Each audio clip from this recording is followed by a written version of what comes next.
नमस्कार मित्रांनो, महाराष्ट्रातील सरकारी कर्मचारी, शिक्षक आणि पेन्शनधारकांसाठी अत्यंत महत्त्वाची बातमी. NPS मध्ये राहायचं की महाराष्ट्राच्या सुधारित पेन्शन योजनेचा पर्याय स्वीकारायचा, याचा तुमच्या पेन्शनवर थेट परिणाम करणारा हा निर्णय आहे. आणि 31 डिसेंबर 2026 ही पर्याय निवडण्याची अंतिम तारीख असल्याचे या माहितीमध्ये नमूद सुद्धा करण्यात आले आहे. म्हणूनच हा व्हिडिओ शेवटपर्यंत नक्की पहा. त्यातला महत्त्वाचा पहिला प्रश्न म्हणजे काय असेल तर ही सुधारित पेन्शन योजना नेमकी काय आहे. केंद्राच्या UPS म्हणजेच युनिफाईड पेन्शन स्कीमच्या धर्तीवर महाराष्ट्र शासनाच्या वित्त विभागाने 6 मे 2026 रोजी एक परिपत्रक जारी करून सुधारित पेन्शन योजनेची घोषणा केल्याचे या माहितीमध्ये सांगितलं आहे. ही योजना NPS आणि OPS यांच्यामधला मार्ग म्हणून पाहिली जात आहे. महत्त्वाचे म्हणजे ही योजना ऐच्छिक असल्याचं सुद्धा या माहितीत नमूद आहे. म्हणजेच कर्मचारी पर्याय स्वीकारेल तरच ही योजना लागू होईल, अन्यथा तो NPS मध्येच राहणार आहे. दुसरा प्रश्न म्हणजे 20 वर्ष सेवा झाली असेल तर किती पेन्शन मिळणार.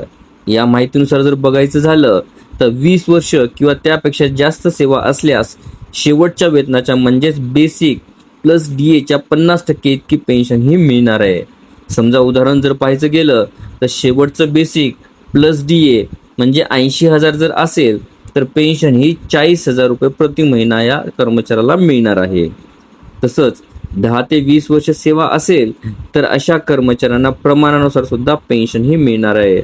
उदाहरणार्थ सेवा जर 18 वर्ष झाली असेल आणि अंतिम वेतन 80,000 रुपये असेल तर गणना करताना 40,000 गुणिले 18 भागिले 20 म्हणजेच अंदाजे जवळपास 36,000 रुपये पेन्शन ही त्या कर्मचाऱ्यांना प्राप्त होणार आहे. किमान पेन्शन ही किती असेल या माहितीनुसार जर बघायचं झालं 10 वर्षापेक्षा जास्त सेवा असलेल्या पात्र कर्मचाऱ्याला किमान 7,500 रुपयाची पेन्शन मिळण्याची तरतूद असल्याचं सांगण्यात आलं. मात्र 10 वर्षापेक्षा कमी सेवा असल्यास पेन्शनची पात्रता राहणार नाही. तसं पाहायला जायचं तर पेन्शनमध्ये DA हा किती टक्के असणार आहे किंवा मिळणार आहे का, तर होय मित्रांनो, सेवानिवृत्तीच्या वेळी निश्चित झालेल्या पेन्शनमध्ये महागाई निर्देशांकानुसार वेळोवेळी वाढ होणार असल्याचं या माहितीत नमूद आहे. कर्मचाऱ्यांच्या मृत्यूनंतर कुटुंबाला काय मिळणार. कर्मचाऱ्यांच्या मृत्यूनंतर पात्र पत्नी किंवा पतीला फॅमिली पेन्शन ही मिळणार असल्याचं या माहितीत सांगितलं आहे. ही रक्कम पेन्शनच्या 60% इतकी असल्याचे नमूद आहे. त्यावर महागाई भत्ता सुद्धा लागू असणार आहे. आता सर्वात महत्त्वाचा मुद्दा म्हणजे NPS मधील कॉर्पस काय आहे. हा मुद्दा प्रत्येक कर्मचाऱ्याने विशेष लक्षात घ्यायला हवा. या माहितीनुसार सेवानिवृत्तीच्या वेळी NPS मध्ये जमा झालेल्या कॉर्पसपैकी 60% रक्कम राज्य सरकारकडे जमा करावी लागणार आहे. उर्वरित 40% रकमेतून ॲन्युटी घेतली जाणार आहे आणि या ॲन्युटीमधून मिळणारी रक्कम तुमच्या पेन्शनमधून वजा केली जाईल असं या माहितीमध्ये नमूद आहे.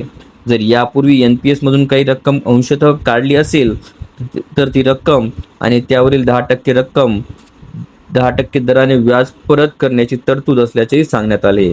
रक्कम भरता आली नाही तर त्यानुसार पेन्शन ही कमी होऊ शकते.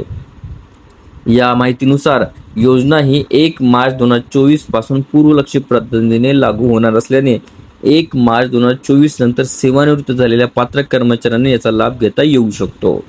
मात्र त्यासाठी त्यावेळच्या NPS कॉर्पसमध्ये 60% रक्कम राज्य सरकारकडे जमा करण्याची अट असल्याचं नमूद आहे.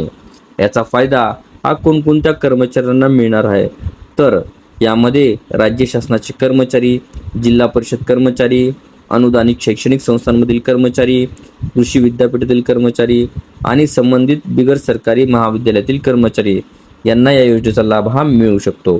आता शेवटचा आणि महत्त्वाचा प्रश्न म्हणजे NPS की सुधारित पेन्शन योजना. जर तुम्हाला सेवानिवृत्तीनंतर निश्चित आणि नियमित पेन्शन हवी असेल तर सुधारित पेन्शन योजना आकर्षक वाटू शकते.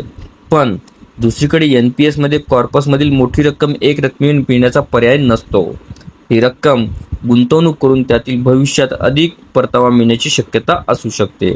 म्हणूनच कोणताही निर्णय घेण्यापूर्वी तुमची सेवा किती आहे, अंतिम बेसिक प्लस DA किती आहे, NPS कॉर्पस किती आहे आणि भविष्यातील आर्थिक गरजा काय आहेत याचा विचार करणं अत्यंत महत्त्वाचं आहे. त्यामुळे 31 डिसेंबर 2024 पूर्वी निर्णय घेताना अधिकृत शासन परिपत्रकातील अटी नक्की तपासा. तुम्हाला NPS योग्य वाटते की सुधारित पेन्शन योजना? तुमचं मत कमेंटमध्ये नक्की सांगा. आणि व्हिडिओ उपयुक्त वाटला तर लाईक करा आणि आपल्या कर्मचारी शिक्षक मित्रांना शेअर करा. आणि अशा सरकारी कर्मचारी व पेन्शनच्या महत्त्वाच्या अपडेटसाठी चॅनलला सबस्क्राईब करायला विसरू नका. धन्यवाद.